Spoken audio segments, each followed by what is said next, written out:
Prime Minister Mark Carney looking to make new allies on his first official trip to Asia. We value a rules-based system. We respect trade agreements and the rule of law. We value the free exchange of goods, capital, and ideas. We're a natural partner.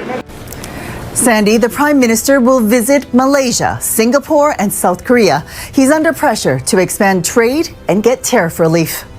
3, 2, 1, and we cut. This week, Canada celebrated 10 years of free trade with South Korea. To withstand the tariff war launched by the Americans, more agreements like this in Asia will help. In trade, location is everything, and where you are sends a big signal. This Prime Minister has been to Europe 5 times. The room was silent. Not a flicker of movement, not a single cough. Just the weight of anticipation pressing down on every journalist, analyst, and government official present. Then Mark Carney spoke. 3 words. Simple, measured, deliberate. We are independent. In that instant, the balance of power that had defined North America for decades began to fracture. The words themselves were almost anticlimactic in their simplicity, but the implications sent a shockwave across Ottawa, Washington, and Wall Street alike. In those 3 words, the certainty that the United States held over Canada, through trade leverage, tariffs, and political theater, crumbled. What had been a dance of dominance between the southern giant and its northern neighbor suddenly tilted in favor of the maple leaf. For years, Washington had wielded its economic influence over Canada like a cudgel: tariffs, regulatory pressure, threats of border restrictions. These were the tools that kept Canadian policy aligned with U.S. interests. Trump, in particular, had perfected the art of unpredictability, using tweets and public posturing to unsettle foreign governments and markets.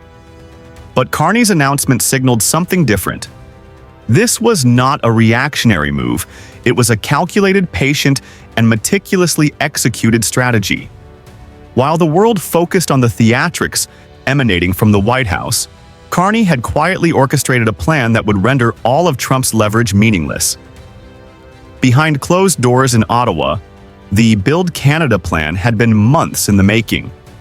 Trillions of dollars earmarked for domestic investment, infrastructure, technology, energy, and manufacturing were now in motion. The goal was audacious: to construct an economic architecture that would allow Canada to thrive without reliance on the whims of U.S. politics. Every highway built, every factory upgraded, every research facility funded was part of a larger chess game, designed not for applause but for long-term sovereignty. Carney understood that true independence was not just political rhetoric, it was structural, financial, and strategic. As the announcement hit the global news wires, the immediate reaction was one of disbelief. Washington's response was measured in public, with the usual statements about trade and cooperation, but behind closed doors, panic was palpable. Senior officials, accustomed to a compliant neighbor, were now scrambling to understand how Canada had circumvented years of economic pressure. Wall Street, ever sensitive to the tremors of policy, reacted violently. Markets wavered, investors questioned long-held assumptions, and analysts scoured Carney's speech for hidden caveats, expecting some misstep or overreach that might restore the old equilibrium. There was none. Carney had anticipated every angle, every contingency, every potential U.S. countermove, and the calm authority in his delivery left no room for doubt. Trump, as expected, responded with theatrical indignation. A series of tweets, each more colorful than the last, attempted to frame Canada's move as betrayal, as opportunism, as audacity beyond measure. But the brilliance of Carney's strategy was precisely in its invisibility to casual observers. While Trump performed, Carney executed. While Washington fumed, Canada solidified. And as the hours turned into days, the theater of U.S. politics clashed with the structural reality of a Canada poised for genuine independence. Trade tariffs that once hurt Canadian industries now bounced off a domestic economy designed to absorb, adapt, and even thrive under isolation from the U.S. market. There were risks of overreach, misallocation, and political pushback from domestic interests who feared disruption to entrenched industries and regional economies. But Carney's vision was not constrained by short-term political theater. He had spent years preparing for this moment, ensuring that Canada's sovereignty would be backed not by rhetoric, but by infrastructure, capital, and a coherent national strategy. Across North America, the psychological impact was profound. Trump's base, conditioned to believe in the U.S.'s unassailable dominance, faced the unsettling reality that their president's influence had limits. International allies and adversaries alike began to see a continent in flux, where the old assumptions of leverage no longer held. The North American power dynamic, long dominated by U.S. might, had been disrupted, perhaps permanently.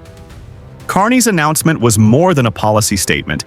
It was a declaration of intent, a demonstration of strategic foresight, and a signal that Canada would no longer play a supporting role in a geopolitical narrative written elsewhere. The broader implications extended far beyond trade.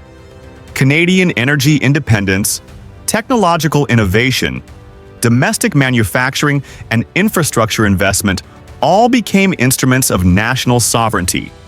By insulating critical sectors from U.S. political pressure, Carney had created a buffer against coercion, a way to negotiate from strength rather than fear.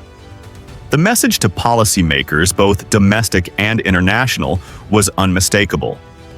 Canada had learned the lessons of history, observed the failures of reliance, and chosen a path of calculated autonomy. Yet the tension between perception and reality remained palpable. Public debates, media cycles, and political commentary in the U.S. emphasized the drama, the affront, the audacity of Carney's 3 words. But the structural shift, the actual power, the concrete ability to resist external pressure was silent, invisible, and far more consequential. This was a strategic victory invisible to those who only saw tweets, press releases, and staged confrontations. Carney understood the theater, but never relied on it. Trump understood the theater, but ignored the structural. That contrast defined the moment. One leader building power quietly and deliberately, the other projecting dominance without substance.